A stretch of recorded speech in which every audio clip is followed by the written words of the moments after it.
Silakan duduk, saudara yang dikasih Tuhan. Shalom. Selamat pagi semuanya. Puji Tuhan. Kita sudah memasuki bulan yang baru, saudara. Tidak terasa kita masuk ke bulan Mei. Dan saya sangat bersemangat karena kita sama-sama akan belajar dari kitab Hakim-Hakim selama beberapa minggu ke depan. Atau bahkan beberapa bulan, mari kita lihat ya. Dan judul seri khotbah pengajaran gereja kita adalah kesetiaan Tuhan di dalam kekacauan. Ya, kacau. Karena tahukah saudara bahwa kitab Hakim-Hakim ini menurut para teolog adalah kitab terkacau dan kitab terburuk di dalam Alkitab. Saudara akan menemukan kisah-kisah yang mengerikan di dalam kitab Hakim-Hakim. Siapa di sini yang sudah pernah membaca kitab Hakim-Hakim dari awal sampai akhir ada? Amin, ya.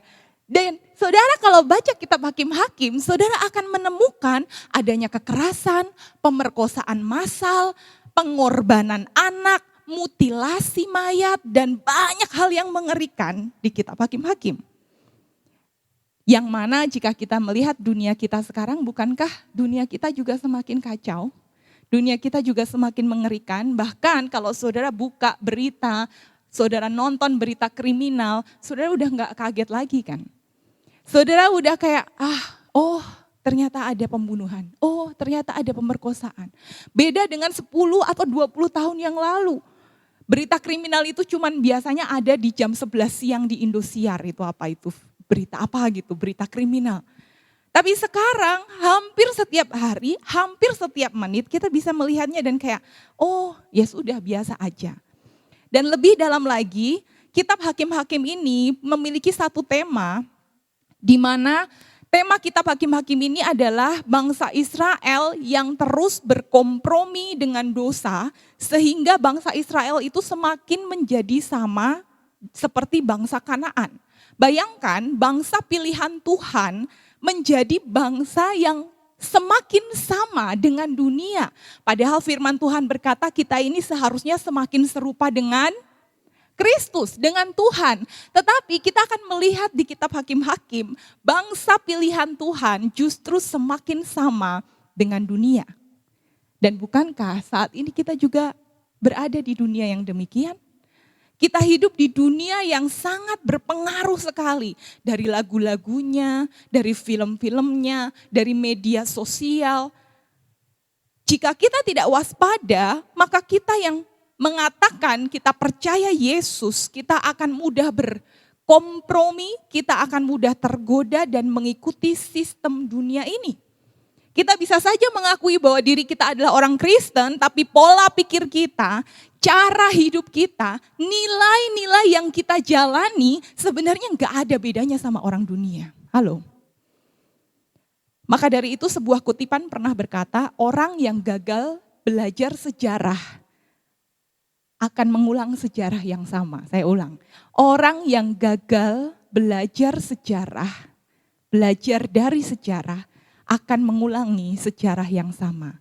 Dan agar kita tidak mengulangi kesalahan yang sama dengan bangsa Israel, mari kita belajar kitab Hakim-Hakim. Amin saudara. Nah mari kita langsung saja buka Alkitab kita di minggu yang pertama, kita akan mulai dari Hakim-Hakim pasal yang pertama. Hakim-Hakim pasal yang pertama ayat 1 sampai 36 dan pasal 2 ayat 1 sampai 5. Judul firman Tuhan pagi ini adalah mengapa terjadi kekacauan. Mengapa terjadi kekacauan. Tapi kita tidak akan langsung baca semua ayatnya. Kita baca saja terlebih dahulu ayat 5 sampai ayat 7 sebagai latar belakang kisah di perikop pertama Hakim-Hakim. Yang sudah dapat Hakim-Hakim pasal 1 katakan amin. Amin. Oke. Kita akan baca ayat 5 sampai ayat 7 bergantian. Saudara terlebih dahulu ayat ganjil. Lalu akan saya lanjutkan ayat yang genap. 1, 2, 3.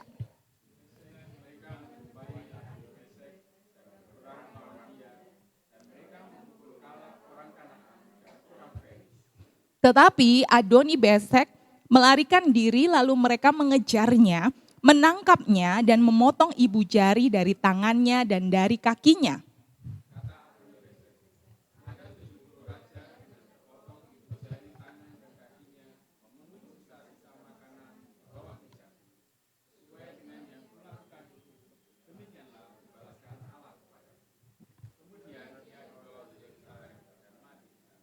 Amin. Nah, saudara, saya akan jelaskan dulu apa maksud atau konteks dari situasi saat itu. Kitab Hakim-Hakim ini dimulai setelah kematian seorang yang namanya Yosua. Yosua, kalau saudara tahu, adalah pemimpin bangsa Israel pengganti dari Musa.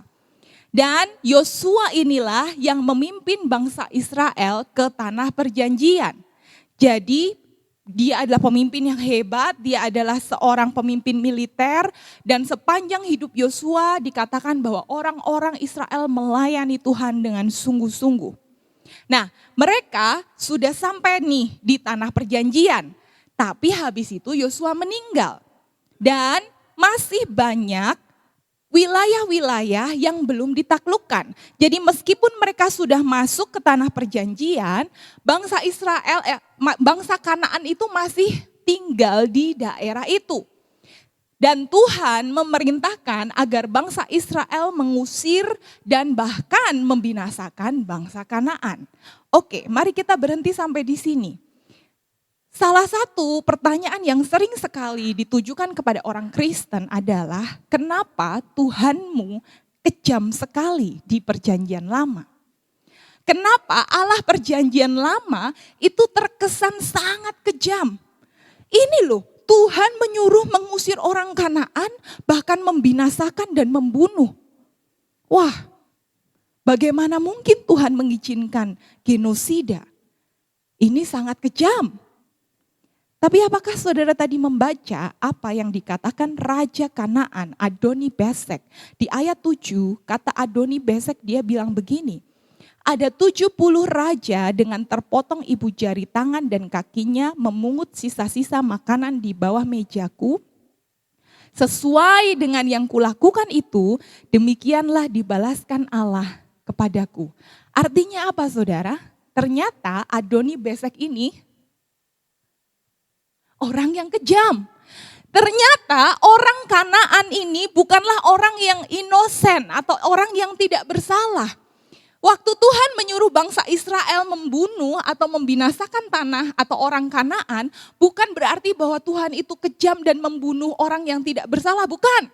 Saudara bisa melihat ternyata orang Kanaan itu sangat kejam. Mereka orang yang sangat jahat. Adoni-Bezek berkata, ada 70 raja yang juga sama aku potong dan bahkan mereka makan di bawah meja makanku seperti anjing. Mereka sangat kejam. Kalau saudara baca lagi di kitab Ulangan, orang Kanaan itu membakar anak-anak sebagai korban. Mereka melakukan ramalan-ramalan, negeri itu dipenuhi dengan pesta pora, inses, homoseksual. Jadi pada waktu Tuhan menyuruh orang Israel mengusir tanah Kanaan, itu karena ini adalah sebuah penghakiman Allah kepada orang Kanaan. Dan Adoni-Bezek menerimanya. Dia berkata, sesuai dengan yang kulakukan itu demikianlah dibalaskan Allah kepadaku. Jadi Adoni-Bezek ini ngerti, sadar bahwa semua kejahatan yang dulu pernah dia lakukan, sekaranglah hukumannya. Jadi waktu Tuhan mengusir orang Kanaan, itu bukanlah untuk kekejaman atau membalas dendam, bukan. Bukan juga untuk faktor ekonomi, bukan. Sebenarnya ini adalah tujuan rohani. Kenapa? Karena Tuhan tidak ingin bangsa Israel sama dengan bangsa Kanaan. Bangsa Kanaan ini penyembah berhala. Bangsa Kanaan ini sangat kejam. Dan kalau orang Israel ada di tengah-tengah orang-orang demikian, pastilah mereka akan mengikuti. Makanya Tuhan menyuruh membinasakan bangsa Kanaan. Jadi kita bukan punya Allah yang kejam. Dan Allah kita dari perjanjian lama sampai perjanjian baru adalah Allah yang sama. Amin saudara.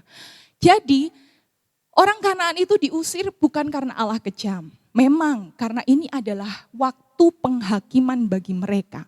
Dan kenapa Israel disuruh mengusir? Supaya Tuhan tuh pengen Israel ini membangun sebuah negara yang baru yang berpusat kepada Tuhan.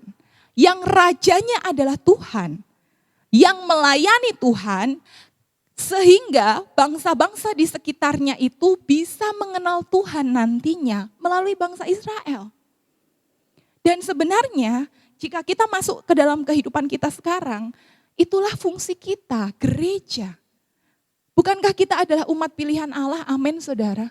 Di dalam kitab Ibrani, di dalam kitab 1 Petrus, di dalam kitab Roma, kita adalah Israel rohani.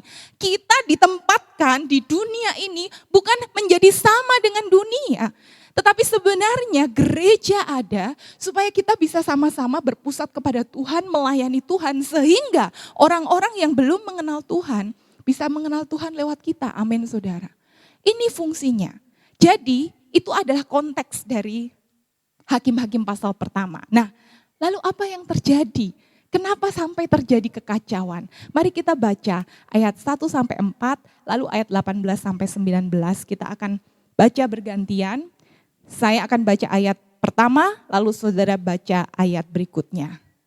Bagian yang pertama dari khotbah ini adalah awal mula kekacauan. Sesudah Yosua mati, orang Israel bertanya kepada Tuhan, siapakah daripada kami yang harus lebih dahulu maju menghadapi orang Kanaan untuk berperang melawan mereka? Ayat 2.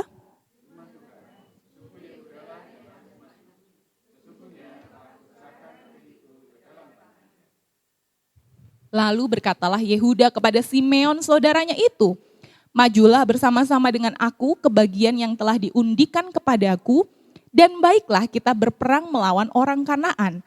Maka aku pun akan maju bersama-sama dengan engkau ke bagian yang telah diundikan kepadamu. Lalu Simeon maju bersama-sama dengan dia.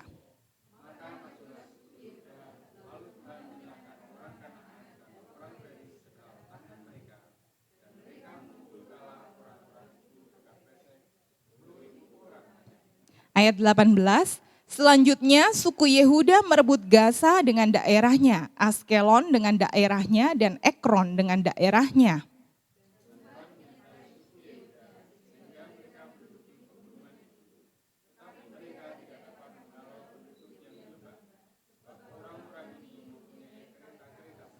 Amin. Oke. Kisah ini dimulai dengan sangat baik, bukan? Ayat 1 dikatakan sesudah Yosua mati, orang Israel bertanya kepada Tuhan. Jadi bangsa Israel tahu bahwa mereka harus mengusir orang Kanaan dan mereka bertanya kepada Tuhan. Mereka mencari petunjuk Tuhan untuk itu. Kita nggak tahu bagaimana mereka bertanya sama Tuhan dan bagaimana Tuhan bicara sama mereka ya. Tetapi satu hal yang pasti, mereka itu mencari Tuhan. Dan Tuhan menjawab mereka. Bukankah ini adalah hal yang baik? Mereka tahu mereka nggak bisa mengalahkan musuh sendiri dan mereka butuh pertolongan Tuhan. Bagus kan? Bagus. Jadi mereka bertanya kepada Tuhan, siapakah yang harus berperang pertama kali melawan orang Kanaan? Dan Tuhan bilang siapa? Yehuda, suku Yehuda yang maju terlebih dahulu. Aku dikatakan ayat 2, sesungguhnya telah kuserahkan negeri itu ke dalam tangannya. Jadi Tuhan memberikan nasihat, Tuhan memberikan arahan, dan Tuhan memberikan kepastian. Kepastiannya adalah sesungguhnya telah kuserahkan. Ini adalah sebuah janji dan kepastian daripada Tuhan. Tapi perhatikan ayat 3. Lalu berkatalah Yehuda kepada Simeon saudaranya itu. Ada yang aneh enggak? Apa yang aneh? Harusnya apa? Harusnya gimana? Betul. Yang disuruh berangkat itu siapa sih? Yehuda. Tapi ayat yang ketiga, Yehuda bilang sama Simeon. Simeon, yuk ikut aku perang yuk. Nanti kalau kamu sudah bantu aku, nanti pas giliranmu aku bantu kamu. Win-win solution, bagus kan? Kerjasama bagus kan? Tapi perhatikan, yang disuruh Tuhan maju hanyalah suku Yehuda. Harusnya yang dilakukan oleh suku Yehuda adalah mereka maju, mereka percaya dan mereka mentaati Tuhan, bukan? Tetapi mereka malah justru mendatangi suku Simeon dan meminta bantuannya. Dari luar kayaknya kan gak ada yang salah dari Yehuda, betul kan? Maksudnya meminta bantuan orang lain dalam sebuah peperangan, bukankah itu adalah hal yang wajar? Tetapi perhatikan ini, apa yang dilakukan Yehuda secara militer itu adalah strategi yang bagus, meminta bantuan dari sekutu. Tetapi secara rohani, apa yang dilakukan Yehuda adalah kekurang percayaan. Saya ulangi, secara militer apa yang dilakukan Yehuda itu enggak salah. Minta bantuan saudara kok, minta tolong. Nanti kalau kamu perang aku yang bantu. Win-win solution, strategi jitu. Tetapi secara rohani, apa yang dilakukan Yehuda ini adalah tanda mereka tidak percaya pada janji Tuhan. Karena Allah sudah sangat jelas bilang, Yehuda lah yang maju lebih dahulu. Tapi Yehuda gagal untuk taat dengan penuh. Yehuda taat, tapi setengah hati. Dari sini kita bisa melihat awal mula kekacauan. Dimulai dengan apa? Kurang percaya akan firman Tuhan yang menghasilkan ketidaktaatan. Yehuda bukannya nggak percaya sama sekali loh. Kalau nggak percaya sama sekali ya mending dia milih nggak usah pergi aja lah. Dia percaya tapi setengah hati. Ya aku akan maju, tapi kalau aku kalah gimana? Nanti kalau aku kurang jumlahnya gimana? Akhirnya dia minta Simeon untuk bantu dia. Tahukah saudara, kehidupan orang percaya akan memulai atau di dalam kehidupan orang percaya, kekacauan dimulai dari sikap kurang percaya dengan firman Tuhan. Kenapa keluarga kita kacau dengan ketidaksetiaan? Dengan pemberontakan misalnya. Mungkin karena kita nggak sungguh-sungguh percaya bahwa suami kasihilah istri sebagaimana Kristus mengasihi jemaat. Istri tunduk, orang tua jangan bangkitkan amarah, jangan bikin anakmu tawar hati. Anak taatilah orang tua, tapi kita nggak percaya. Kita percayanya setengah aja. Ya, istri memang harus tunduk, tapi suami tidak harus mengasihi. Atau orang tua harus dihormati, tapi orang tua tidak penting untuk menghargai anak. Percaya tapi setengah saja. Akhirnya apa? Tidak percaya, kurang percaya dengan aturan Tuhan, kacau. Kenapa? Perasaan kita kacau dengan kekhawatiran hidup. Kalau kita mau telisik hati kita, bukankah kita kurang percaya dengan firman Tuhan? Kita kurang percaya dengan firman Tuhan yang berkata, bukankah Bapamu yang di surga tahu kamu memerlukan semuanya itu? Burung dipelihara, bunga dihiasi, apalagi kamu anak-anaknya. Tapi kita kurang percaya. Ya, Tuhan akan memelihara. Tapi kalau jumlah tabunganku sekian kayaknya kurang deh. Kayaknya nanti sulit ke depannya. Akhirnya kita tidak mencukupkan diri dengan apa yang ada. Kita memilih untuk mencuri, kita memilih mengambil apa yang bukan hak kita. Mari kita mengambil waktu untuk mengevaluasi kekacauan yang mungkin saat ini sedang kita alami. Atau jika saudara merasa tidak kacau, mungkin ada momen-momen kekacauan di dalam kehidupan saudara. Bukankah itu dimulai dengan kekurang percayaan akan firman Tuhan? Dan sebelum saudara mengakui, saat saya mempersiapkan khotbah ini, Tuhan mengizinkan saya mengalami sebuah situasi yang membuat perasaan saya kacau. Suami saya tahu bagaimana saya bergumul dengan perasaan saya. Tapi bersyukur Tuhan menolong saya untuk sadar bahwa kekacauan saya ini karena ada kekurang percayaan saya sama Tuhan. Dan saya minta ampun di hadapan Tuhan. Sadarkah kita bahwa kekacauan dalam hidup orang percaya selalu dimulai dengan kurang percaya akan firman yang akhirnya menghasilkan tindakan ketidaktaatan. Itulah kenapa nanti saudara baca di rumah ya, ayat 11 sampai ayat 15, Alkitab ini menyisipkan ada satu kisah tentang Otniel dan Aksa.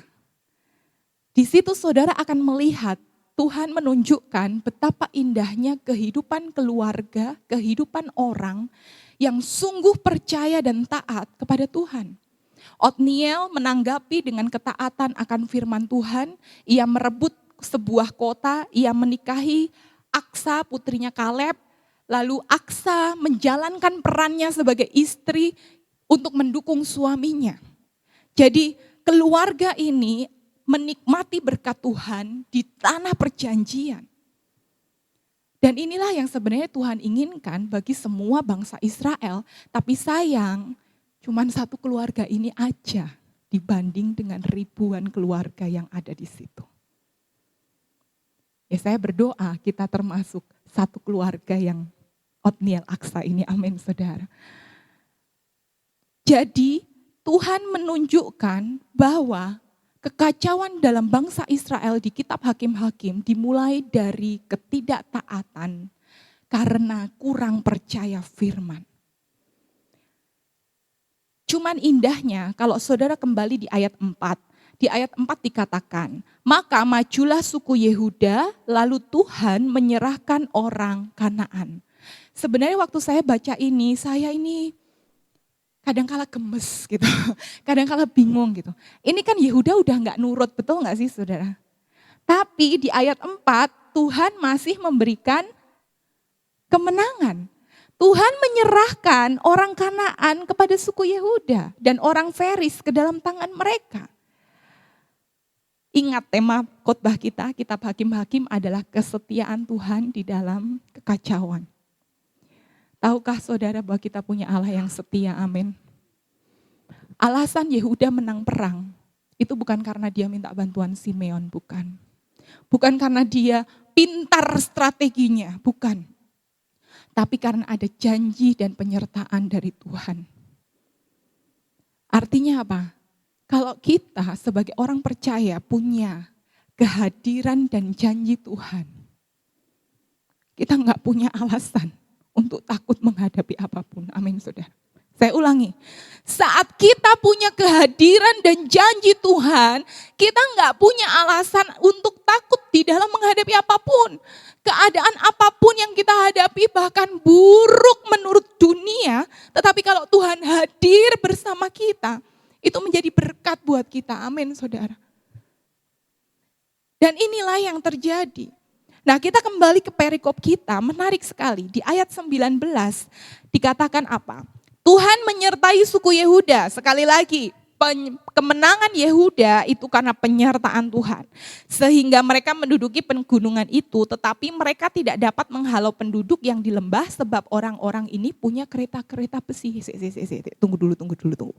Ada yang aneh saudara ayat ini? Di awalnya kan dikatakan, Tuhan menyertai suku Yehuda sehingga mereka menduduki pegunungan itu, tapi mereka tidak dapat menghalau penduduk yang di lembah karena punya kereta besi. Loh piye toh ini? Katanya Tuhan menyertai. Tuhan menang.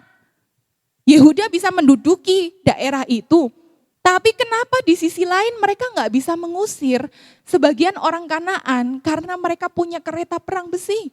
Apakah berarti Tuhan itu hanya bisa menolong satu bagian, tetapi bagian yang lain kayaknya Tuhan bilang, waduh, kayaknya kalau ini kabotan wes ra usah, aku ndak nolong. Apakah Tuhan seperti itu? Tidak. Kenapa Yehuda tidak bisa mengalahkan orang-orang yang punya kereta besi? Bukan karena Yehuda tidak bisa, tetapi karena Yehuda tidak mau. Saya ulangi, bukan karena Yehuda nggak bisa. Dia bisa bersama dengan Tuhan, amin saudara. Tetapi karena Yehuda nggak mau. Yehuda mengukur kekuatan mereka, melihat kereta besi musuh, kereta perangnya, aduh kayaknya nggak kuat. Udahlah kita nggak usah memerangi mereka. Itu maksudnya. Mereka memutuskan bahwa musuh terlalu kuat bagi mereka dan Yehuda tidak percaya pada kekuatan Tuhan. Bukannya Yehuda tidak mampu, tapi tidak mau. Bukankah ini pola dosa yang terulang dari bangsa Israel? Waktu bangsa Israel disuruh Musa 12 pengintai masuk ke tanah perjanjian, 10 orang berkata, jangan, mereka terlalu besar, mereka raksasa-raksasa. Lalu 2 orang, Kaleb dan Yosua berkata, bukankah Tuhan memberikan tanah itu kepada kita? Kita bisa mengalahkan mereka karena Tuhan. Dan buktinya di kitab Yosua dan kitab Hakim-Hakim mereka bisa menang gak? Bisa. Jadi sebenarnya bukan masalah tidak mampu, tapi tidak mau.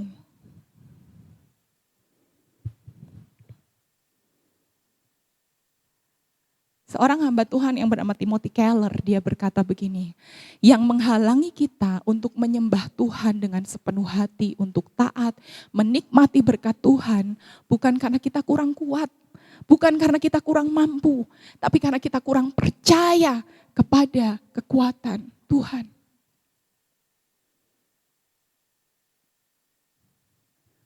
Berapa kali kita merasa kita nggak mampu, tapi sesungguhnya sebenarnya kita nggak mau datang sama Tuhan sungguh-sungguh.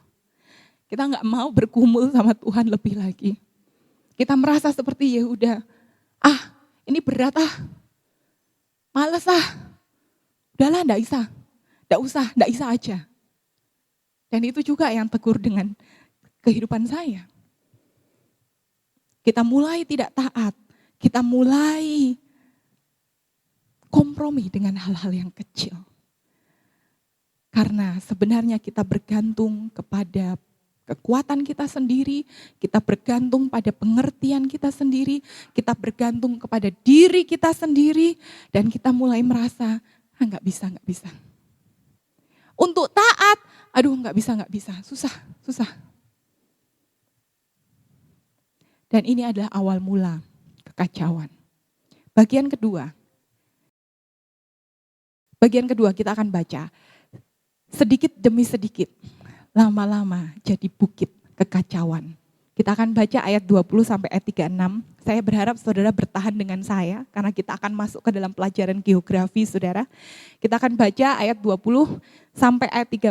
Saudara terlebih dahulu baca ayat genap, saya baca ayat ganjil. 1, 2, 3.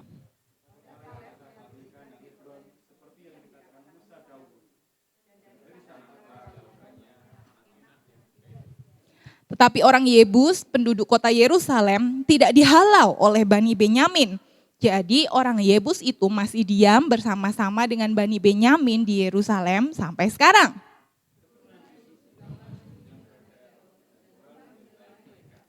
Keturunan Yusuf menyuruh orang mengintai Betel itu, nama kota itu dahulu adalah Luz.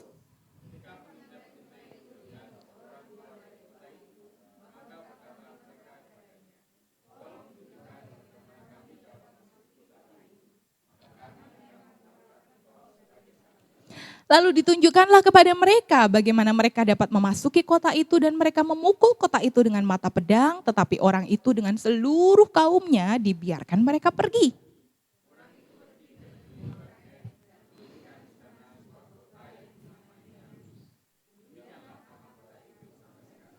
Suku Manasye tidak menghalau penduduk Bet-Sean dan penduduk segala anak kotanya, penduduk Tanak dengan segala anak kotanya, penduduk Dor dengan segala anak kotanya, penduduk Yibleam dengan segala anak kotanya, dan penduduk Megido dengan segala anak kotanya. Sebab orang Kanaan itu berkeras untuk tetap diam di negeri itu.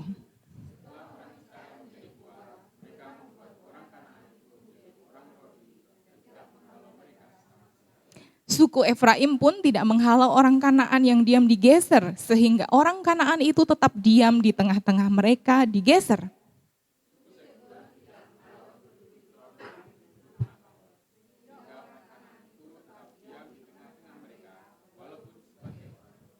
Suku Asher tidak menghalau penduduk Ako, penduduk Sidon, serta Ahlab, Aksib, Helba, Afek, dan Rehob.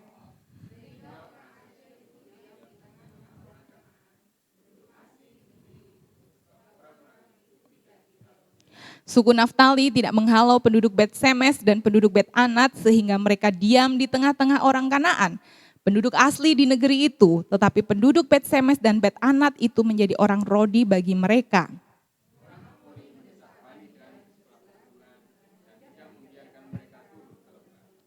Dan orang Amori itu berkeras untuk tetap diam di Har-Heres, di Ayalon, dan di Saalbim, walaupun mereka mendapat tekanan berat dari keturunan Yusuf sebab mereka menjadi orang Rodi.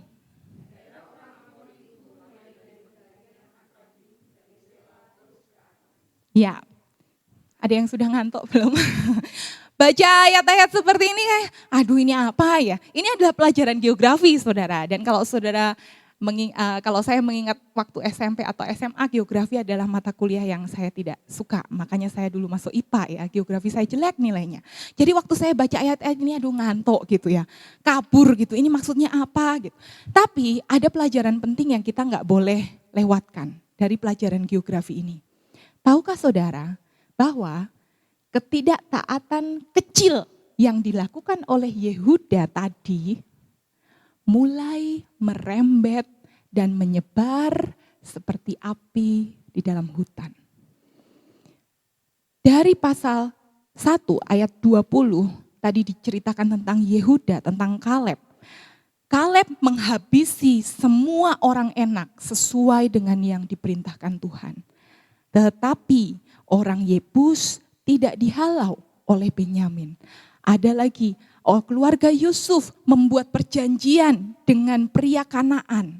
Manasye gagal mengusir berbagai penduduk. Efraim mengizinkan orang Kanaan tinggal di antara mereka. Zebulon memilih kerja paksa dan banyak akhirnya orang Kanaan yang tinggal bersama orang Israel. Halo, perintahnya Tuhan adalah menghabisi orang Kanaan. Tapi ketidaktaatan kecil, awal mula kekacauan semakin lama semakin besar. Kalau kita buatkan diagram, ini bukan saya yang bikin, ini adalah seorang hamba Tuhan yang buat diagram. Jadi dari ayat 22 sampai 25 orang Kanaan enggak dibinasain, enggak diusir. Orang Kanaan boleh tinggal, tapi ada jarak tertentu.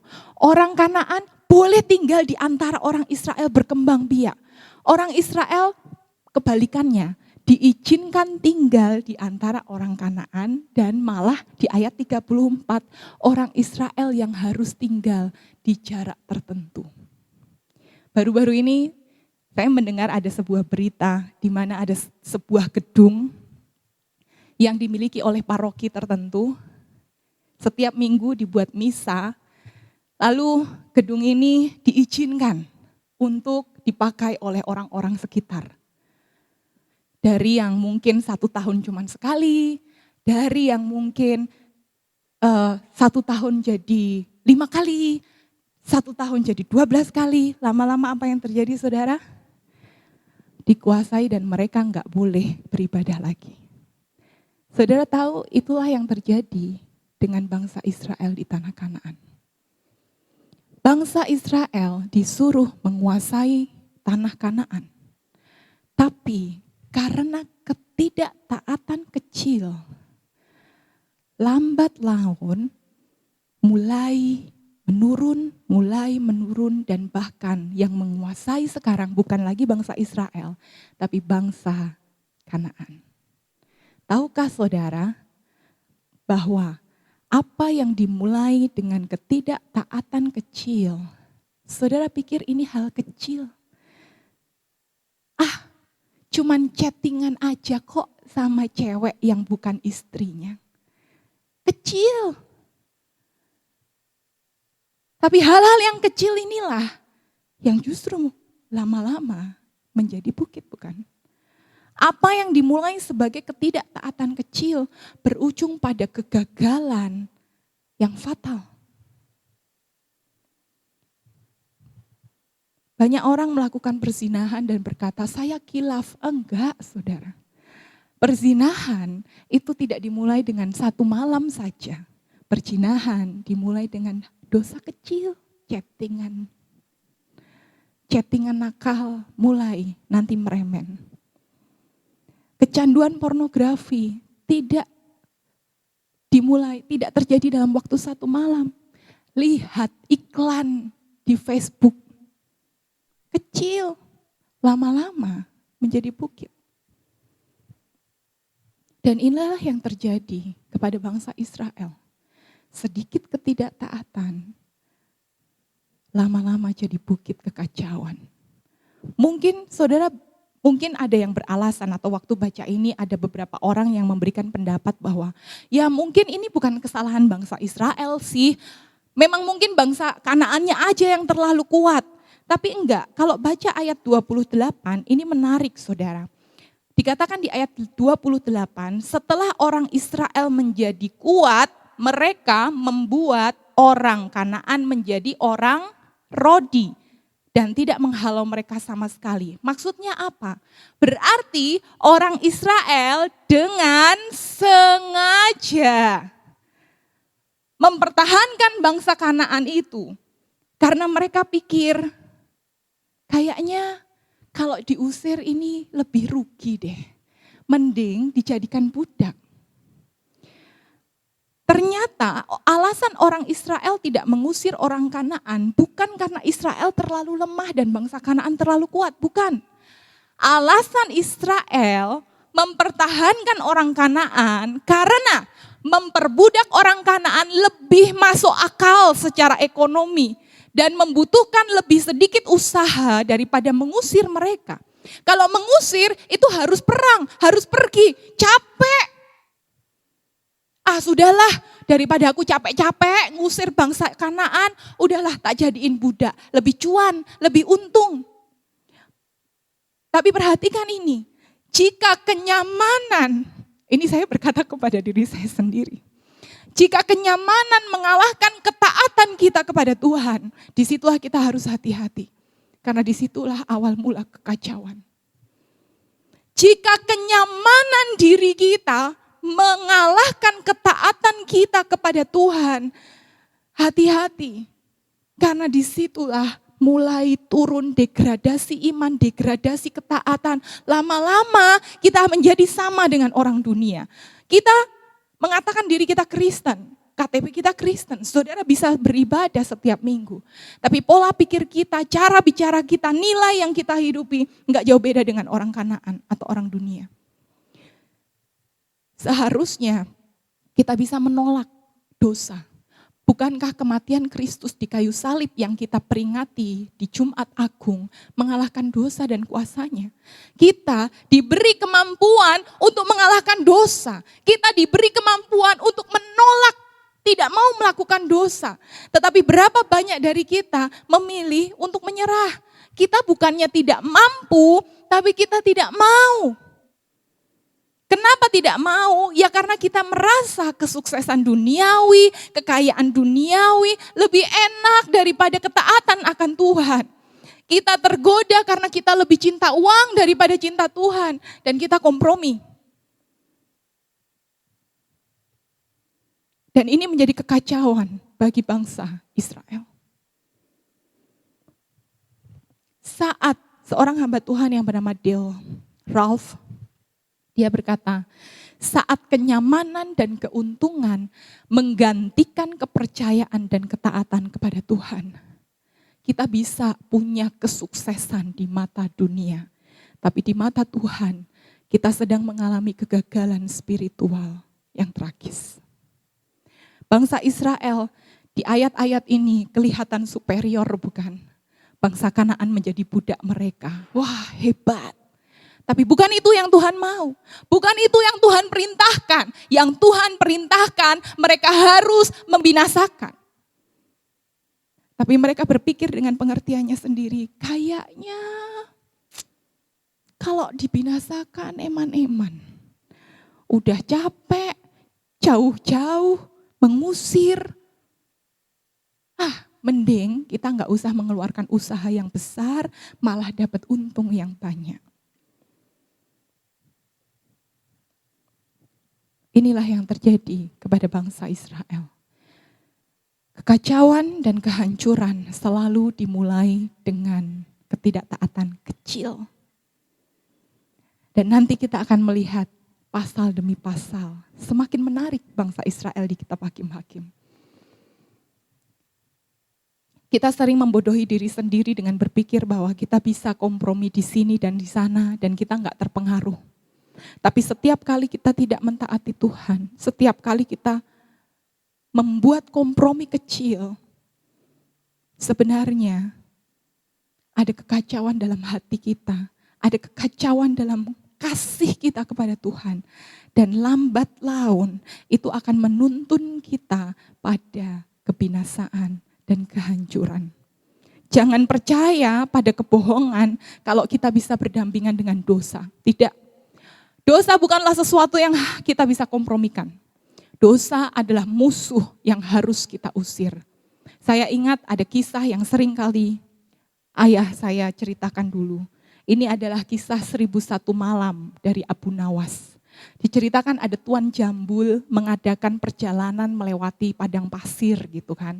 Karena padang pasirnya sangat luas, mereka harus menginap 1 malam. Dan malam hari itu padang pasir sangat dingin saudara, dan Tuan Jambul pun menghentikan perjalanan dan mendirikan tenda untuk istirahat. Tapi si unta yang ada di luar tentu saja dia tidak bisa masuk karena tendanya kan kecil ya. Dan waktu si Tuan Jambul ini istirahat, tiba-tiba di tengah malam si unta membangunkan majikannya. Ya ini kan namanya dongeng, jadi untanya bisa ngomong. Jadi untanya bilang begini, "Tuan, aduh saya kok kedinginan.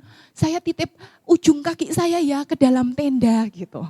Terus si Tuan Jambul ini berpikir, ya nggak ada ruginya lah. Sedikit kaki unta di dalam tenda. Tapi 1 jam lagi untanya bilang, "Tuan, aduh saya kok mulai pilek ini, hidung saya mulai berair. Saya masukkan kepala saya ya ke tenda," gitu. Terus Tuan Jambulnya berpikir, "Oh iya kasihan juga ya ini pilek," gitu. "Udahlah, enggak apa-apa dimasukkan." Lalu 1 jam lagi dia bilang, "Tuan, boleh enggak saya sedikit leher saya masuk ke dalam tenda? Jangan cuman kepala," kan kepalanya unta kan panjang, "sama lehernya supaya saya enggak sakit tenggorokan." Terus Tuan Jambulnya bilang, "Ya kayaknya masih bisa, enggak apa-apa." Jam demi jam berlalu, akhirnya Tuan Jambul tidak sadar. Ternyata tendanya sudah roboh. Dan dia pun mati kedinginan karena menggigil. Karena apa? Karena ternyata untanya memasukkan seluruh tubuhnya ke dalam tenda Tuan Jambul. Tidak peduli seberapa lucunya unta ini, lucu ya saudara ya wajah. Tidak peduli betapa lucunya unta ini, memasukkan unta ke tenda pada akhirnya akan mengacaukan dan menghancurkan hidup. Dan itulah gambaran dari dosa.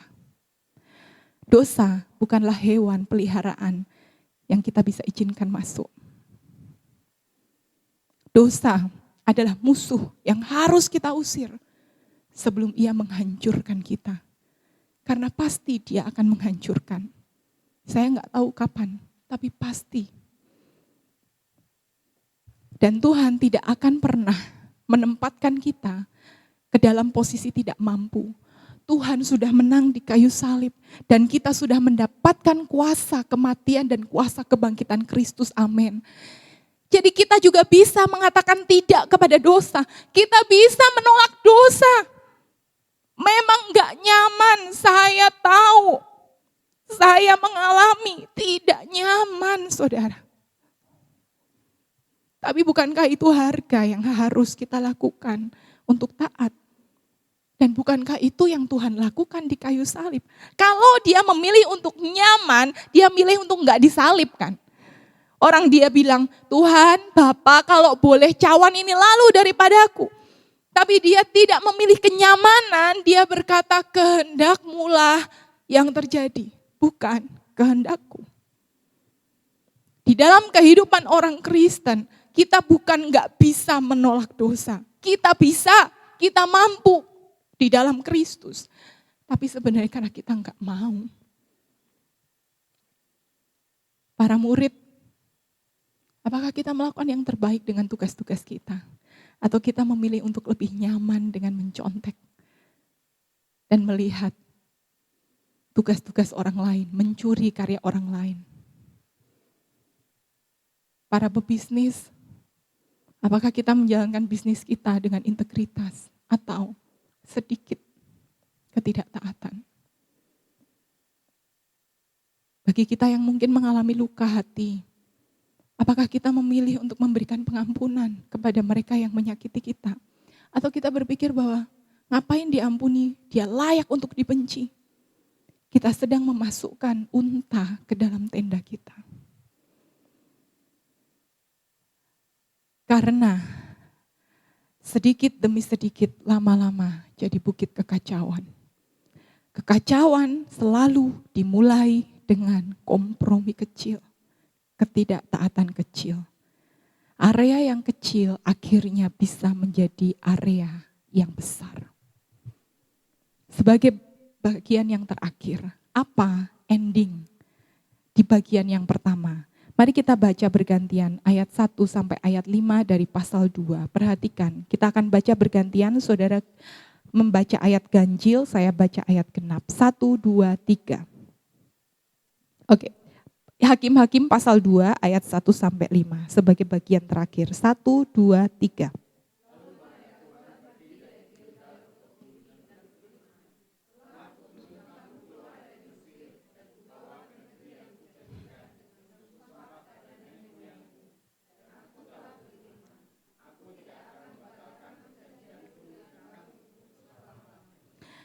Tetapi janganlah kamu mengikat perjanjian dengan penduduk negeri ini.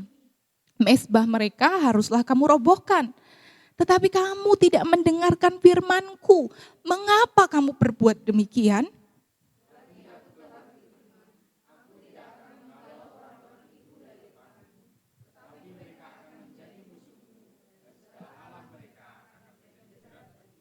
Setelah malaikat Tuhan mengucapkan firman itu kepada seluruh Israel, menangislah bangsa itu dengan keras.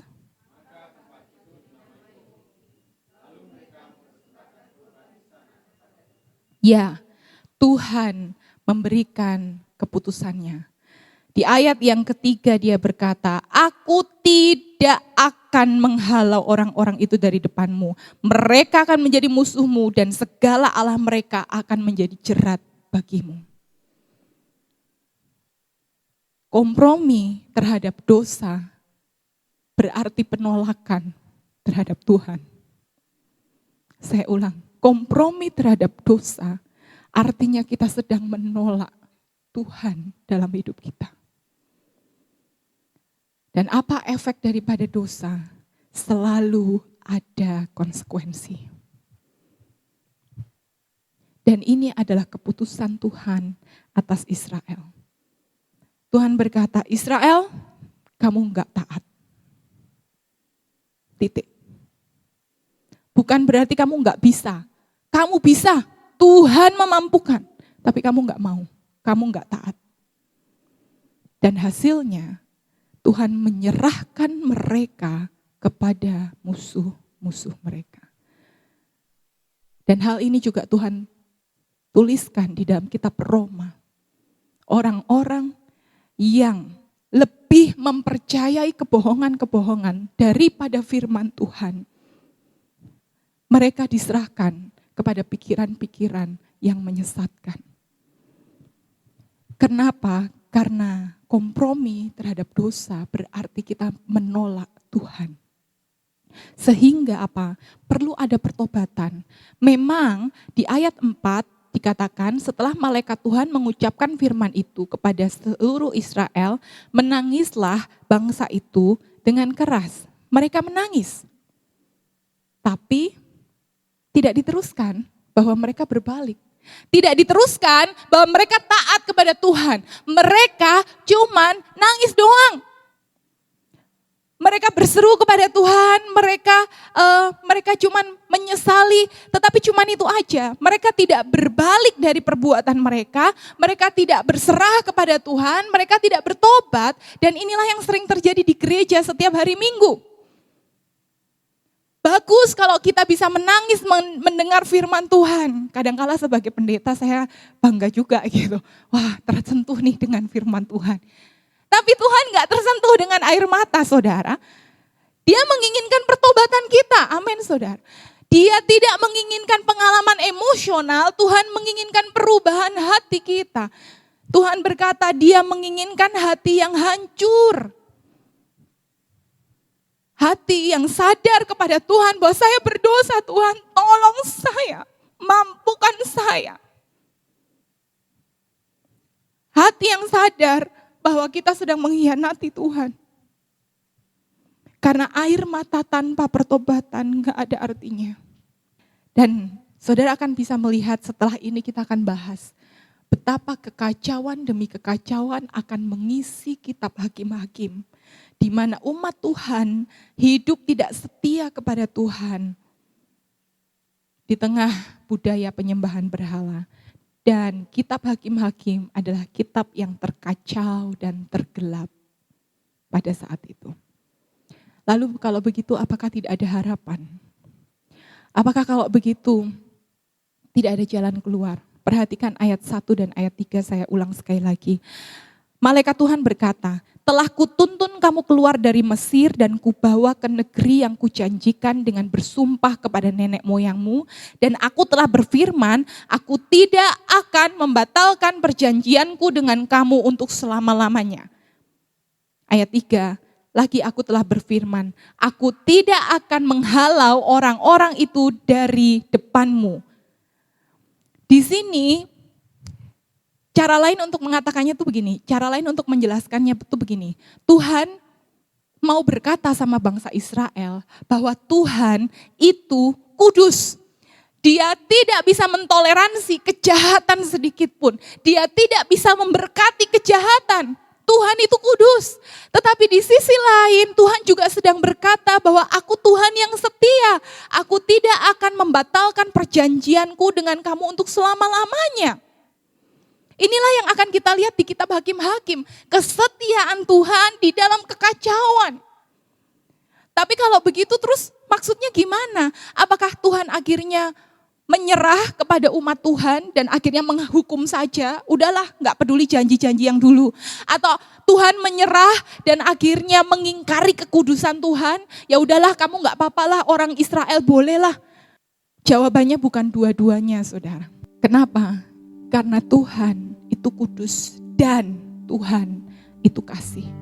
Tuhan itu kudus dan Tuhan itu setia adalah satu kesatuan yang tidak bisa dipisahkan. Dan hari ini, bukankah kita sudah melihat solusi dari kitab Hakim-Hakim sebenarnya? Di mana? Di kayu salib. Di kayu salib Yesus Kristus menyatakan bahwa Allah adalah Allah yang kudus.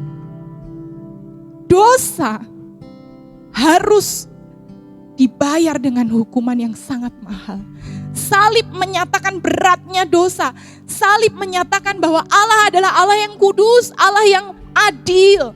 Tetapi salib juga menyatakan kesetiaan Tuhan kepada umatnya. Di mana bukan umatnya yang menanggung dosa, tapi Yesuslah yang menanggung hukuman atas diri, atas dosa. Di kayu saliblah kekudusan Allah dipenuhi dan kesetiaan Allah dinyatakan. Jadi ketika kita menaruh iman kita kepada Yesus Kristus, maka Allah melihat kebenaran Yesus dalam hidup kita. Kita diampuni, kita dikasihi. Dan inilah Injil.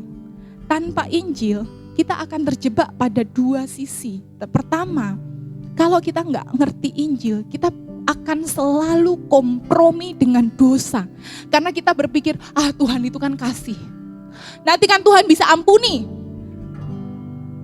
Tuhan itu kan penuh kasih, nanti juga aku minta ampun, Tuhan ampuni. Tapi kita menjadi kompromi dengan dosa hari demi hari, kita nggak menghargai kekudusan Tuhan.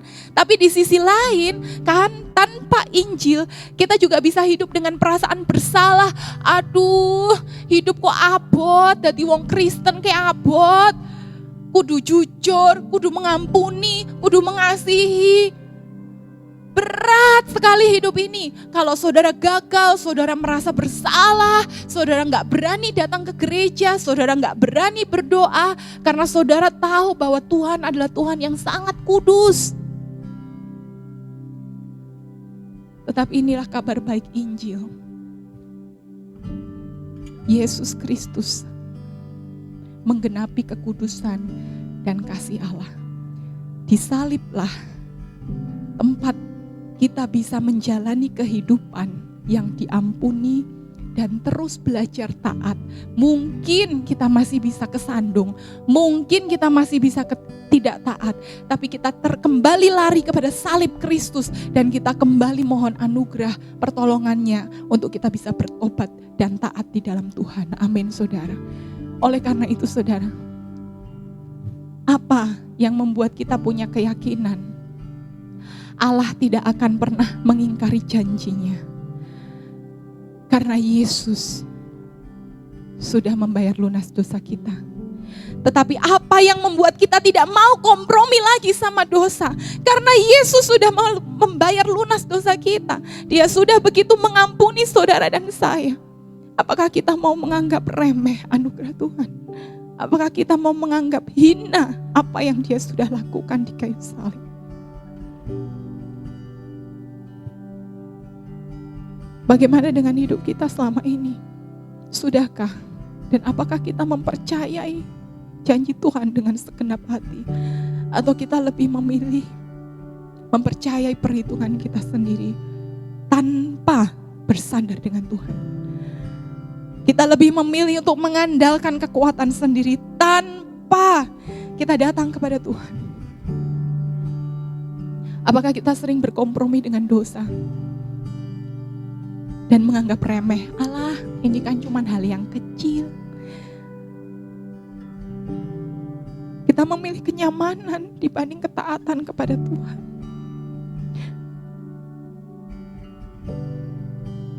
Dan inilah kecenderungan kita manusia, kita pengen enak kan, kita pengen nyaman, berat, sakit. Tapi kalau kita datang kepada Tuhan, kita bisa menikmati penyertaan dan pertolongannya. Tuhan bilang, kuk yang aku pasang itu ringan dan bebanku enak. Karena kita enggak nanggung sendiri, kita menanggung bersama dengan Yesus. Saat kita mungkin dihadapkan dengan pilihan, apakah kita berbuat dosa atau tidak, dan kita galau, dan kita mulai kacau, mari kita datang kepada Tuhan. Mari kita datang di salibnya dan mengakui ketidakmampuan kita, tapi memohon kemampuan daripada Yesus. Dan itulah yang akan menolong kita untuk terus bertumbuh hari demi hari. Menolong kita untuk semakin serupa dengan Kristus, bukan serupa dengan dunia ini. Mari kita bertobat, bukan hanya menangis atau mengalami pergolakan emosi.